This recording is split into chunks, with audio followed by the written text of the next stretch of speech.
So you might have ended up here because maybe you got deferred because your protein levels were extremely low, or maybe you're just curious about plasma donation and you want to know how much protein really you need to consume to be able to continue donating plasma without getting deferred or trying not to get deferred. Welcome to That's Just Sarah. This is Melissa, Tara's mom. You're going to be able to find this video in my playlist, Health Tips. Find the link to that playlist in the description below. Well, first and foremost, we have to basically bust this myth. You just don't consume high protein the day before or the morning before. If you're going to donate during a certain morning, you just don't take a high protein meal and then just get it over with. It is very important for plasma donation that you consume protein on a consistent basis. That means every day of your life while you donate plasma, you need to, depending on your height and weight, because that's something that you have to take into consideration. And I want you to please remember that this video is only for entertainment purposes only. What you hear here is just mere speculations, assumptions, my reactions, my opinions, my thoughts. You're responsible to do your own research. You're responsible to consult a professional. Please remember that this is not a medical source. This is no professional advice when it comes to financial, legal, health, mental health matters. Not a medical source whatsoever. I am not a professional in the medical field. So we have to remember that by consuming protein consistently, you're getting your body used to plasma donation without having your system go into a protein starving mode. And what happens is that when they start, when they prick your finger and measure your iron protein levels, let's say, for example, they start noticing a pattern, like your protein levels may start going down. So the employee might tell you, hey, your protein levels are going down a little bit. You may have to start increasing, your protein intake, like eating more meat, etc., etc. But in reality, that really means that your body is actually raising or ringing alarm bells. You urgently need protein levels. And if you want to donate plasma consistently, if you don't increase your intake on protein levels every day, it's not going to work out. You have to remember, whether you like it or not, donating plasma is not just to get out of a temporary financial situation. That money that you are receiving from plasma is really reimbursement. That's why nobody really cares about your plasma income, because it's not actual employment or job income. It's a reimbursement, right?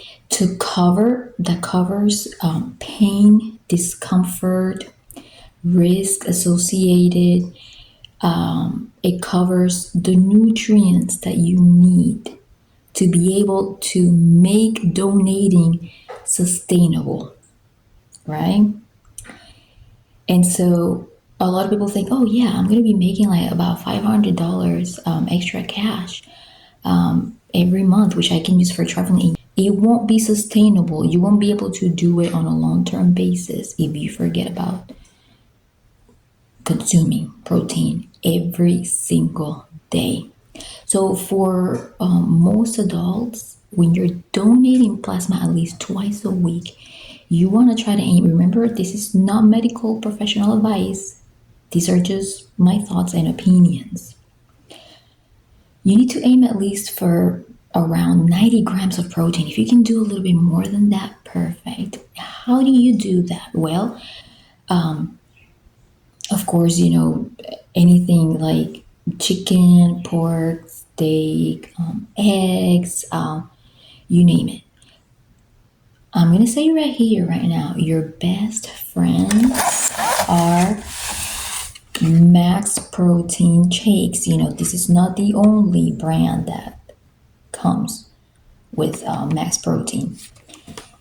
This one right here, especially if you don't want to consume a very high amount of calories per day, you want to make sure that whatever you consume is very high in protein and is very, very dense in vitamins and other essential minerals, nutrients.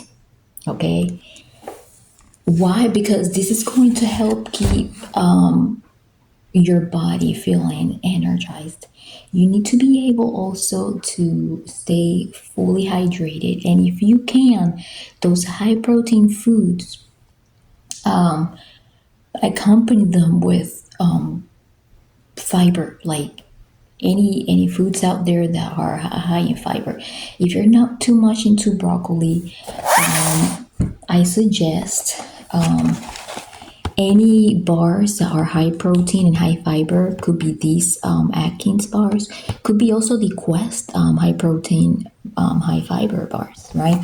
You do really have to pay close attention to that. Why? Because it will help with your digestion as well. So it is extremely important. Keep in mind this is a reimbursement, right? In order to make this long term and sustainable, you have to consume enough protein. And protein is not cheap. Now, maybe if you want to donate plasma like 1 week just to get out of a quick situation, that's fine. But if you want to go back, you can keep going back without taking care of your body when it comes to that protein intake and staying hydrated and eating nutrient dense foods. You need to have to do this to make it sustainable and long term. If you don't do this, you're going to end up getting deferred. Some companies are very strict about it. Some companies that will defer you for 7 days. Some companies will defer you for 2 weeks. Some companies, if they randomly assign a blood lab right there, because sometimes they won't let you. If your protein levels are very low, they won't let you donate again until they get your blood out 1 day separately, right? You don't need an appointment for that for certain companies. They draw your blood. You have to wait around 10 business days for those results to come back. Since they're so difficult to reach out to, you might have to go in person to ask for an update. If that first protein test says that your levels are very low, they're going to give you a second chance 2 weeks later or so, something like that. If the second one fails, they might defer you for a whole year. And this is why you have to be so careful. All right. Like I said, you don't have to eat a huge amount of calories per day, but you have to be very choosy when it comes to what you pick to eat so that you make this process sustainable. Also, I know these are some, tips that are a little bit foreign to this whole thing, but when you are donating, this is not medical professional advice. If I was you, I would bring a Gatorade with you, because if you just rely on other liquids and try to stay away from coffee, and especially on the days before and the days that you donate, because that's going to give you a very hard time. It might actually prevent you from donating as well, because if they notice that your blood is too thick and can't get through the needles and the little tubes and everything, they send you home. Okay, you have to make sure that you're extremely hydrated. Bring a Gatorade. Drink half a Gatorade right before you sit on the table, and the rest of the half of the Gatorade after you're done donating. And just remember, this is not real income. These are reimbursements that if you use wisely, then you can use, to replace it for the food that you're actually eating, because food costs money too, right? So in reality, this really helps you with food consumption to be able to afford more and better food consumption. But remember, protein is expensive as well. So you have to choose wisely what you eat and how you spend that money if you want to make it on long term. I really hope that you found this video valuable. If you did, please hit the like button and subscribe for more videos on our varied channel.